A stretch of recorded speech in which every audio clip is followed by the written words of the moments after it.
Fiziki şəxslərin qiymətli kağızlar bazarında iştirakı niyə aşağı səviyyədə qalır? Qiymətli kağızlar bazarının inkişafı real sektora necə təsir göstərə bilər? İstərdik elə bu barədə danışaq və ekspert Cəfər İbrahimli bizim suallarımızı cavablandıracaq.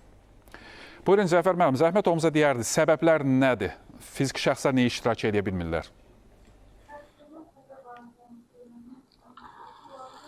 Məlumatlarda qeyd olunduğu kimi cari ilin ilk 5 ayında fond bazarında əməliyyatlar təxminən əməliyyatların həcmi 34 milyarda çatıb ki, bu keçən ilin müvafiq dövrlə müqayisədə 2,3 dəfə çoxdur. Kooperativ kağızların bazara çıxdığını müşahidə edilir ki, bu da özlüyündə əməliyyat həcminin artmasına gətirib çıxarır.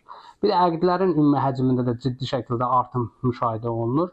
Bu təbii ki, yuxarıda saydığımız faktorlara paralel olaraq hal-hazırda bu sahədə son dönəmlərdə olan səhəm bazarı ilə bağlı gəlişmə, ölkənin ilk böyük IPO-su bu çərçivədə əməliyyatların həcminin artırılmasına səbəb oldu. Fiziki şəxslər daha doğrusu bu bazara daha çox maraq göstərməyə başladılar səhmlərə investisiya baxımından. Eyni zamanda bütün bu deyilənlərin fonunda bazarda baş verən kapital bazarında da rəqəmsəlləşmə artıq müştərilərin, investorların öz telefon və kompüterlər vasitəsilə uzaqdan onlayn qiymətli kağızların ticarətini apara bilmə imkanlarının yaradılması da istər-istəməz əməliyyatların həcminin artmasına çox ciddi təsir edib.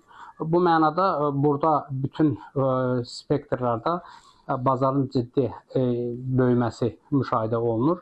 Ümid edilir ki, növbəti dönəmlərdə yeni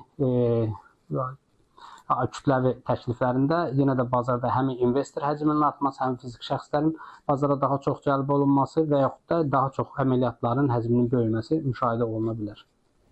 Çox sağ olun, minnətdarsa, bəli, qiymətli kağızlar bazarının inkişafı iqtisadiyyatın inkişafına da təkan verən amillərdəndir. Ümumiyyətlə, dünyanın fond bazarlarında, qlobal birjalarda nələr baş verir bu barədə isə biz sabah danışacağıq. Bugün ayıran vaxtımız burada yekunlaşdı. Sağ olun.